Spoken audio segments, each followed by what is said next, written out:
Hey, what's going on, guys? It's Anthony with the Wrenched Out Reviews. So today we got something cool. We're going to be talking about selecting the right type of EDC firearm for you, so stay tuned.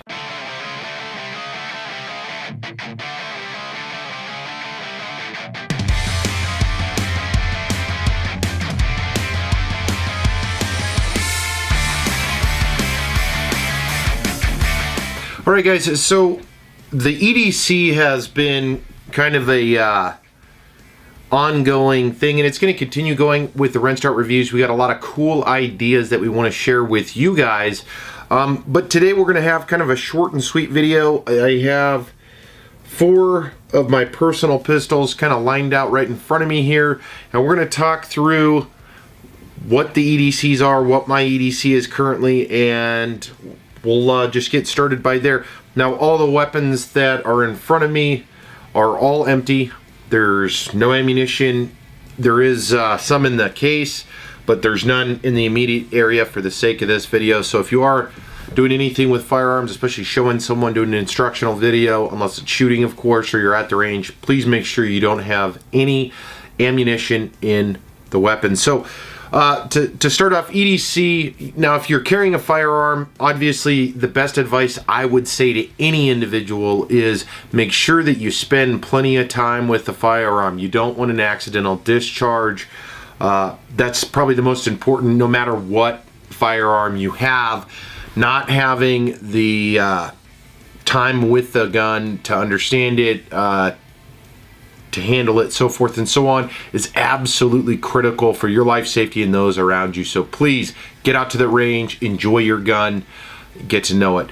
All right, so I'm going to start off real briefly with the one I currently use. That is the Glock 30. This has been featured in multiple videos. I use it with the Black Hawk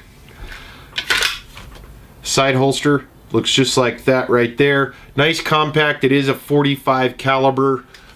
Really a short stack magazine. Let's see if I can get it to focus. There you go. There it is right there with the Pierce extension grips on the bottom.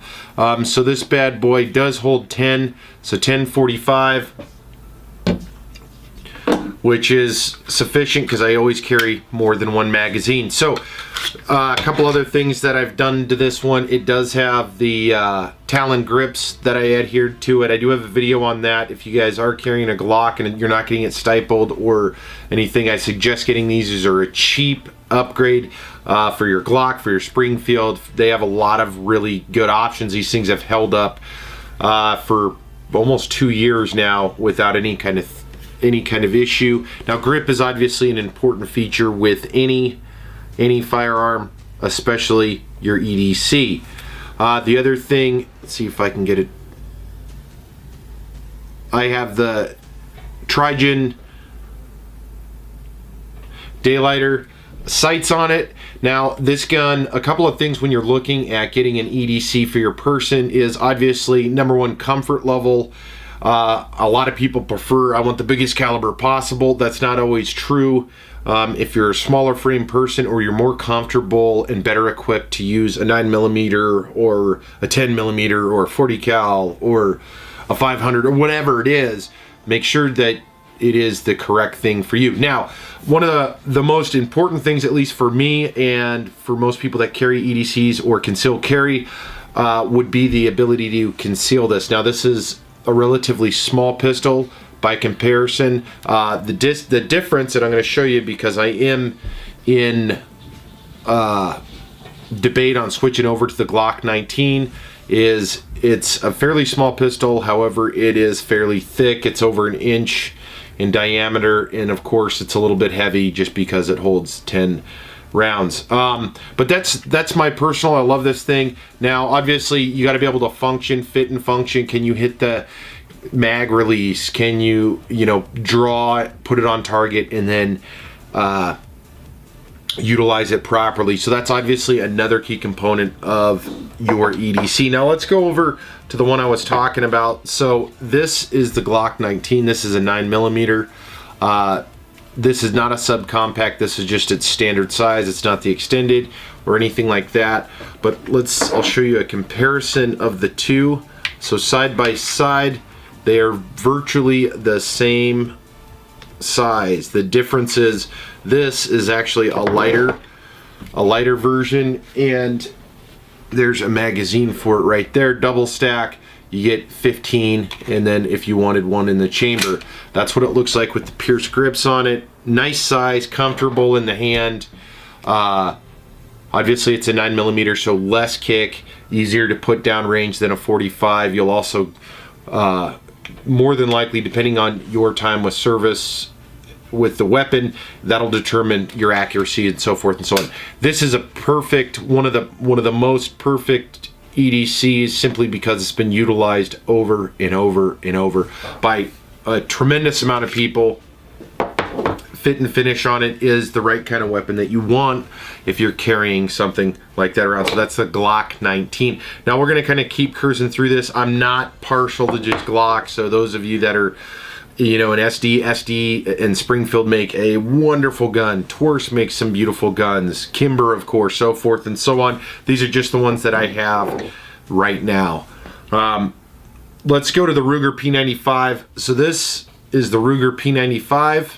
Show you a comparison to the Glock 30. So in reality,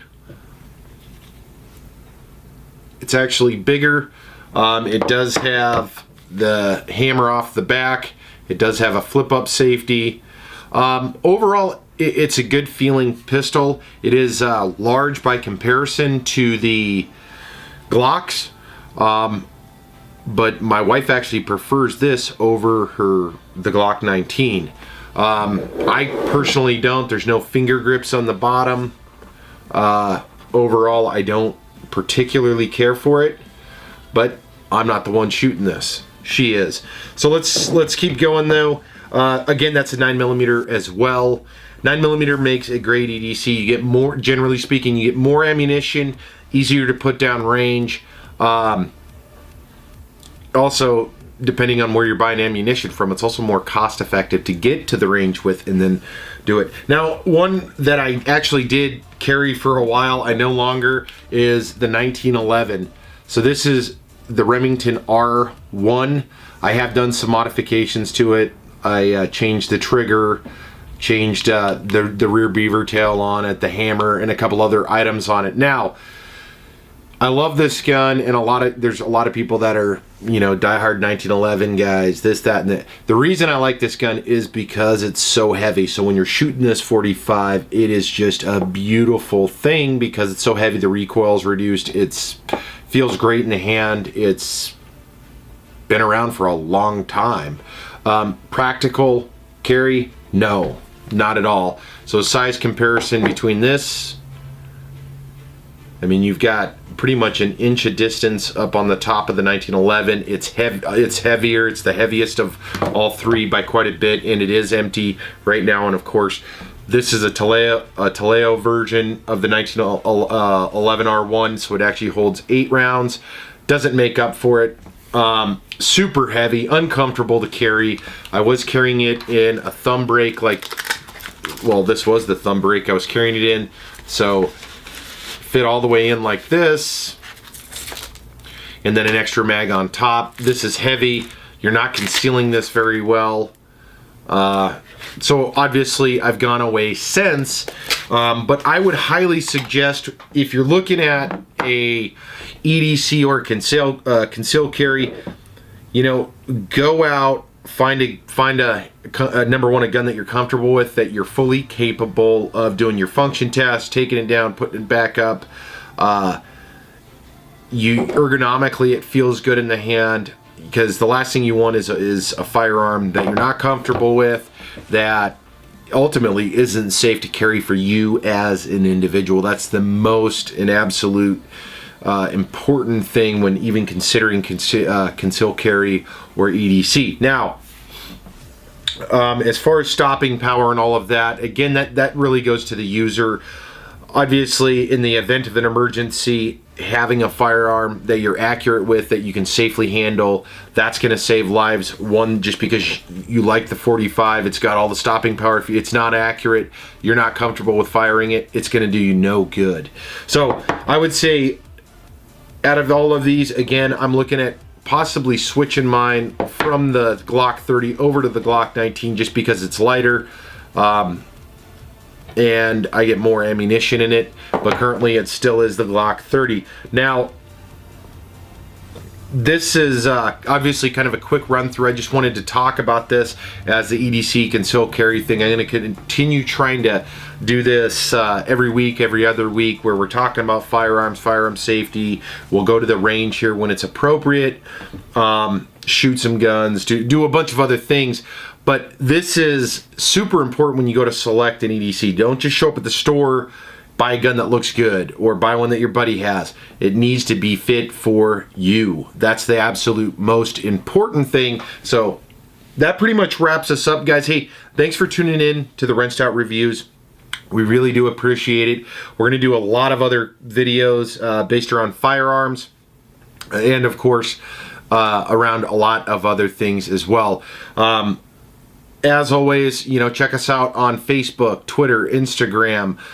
We've got the wrenchedoutexperiment.com. And of course, if you're not subscribed, make sure hit that subscribe button so we get the love and we keep making these videos. Of course, if you like the video, give it a big thumbs up. And until next time, guys, hey, be safe, handle your firearm appropriately.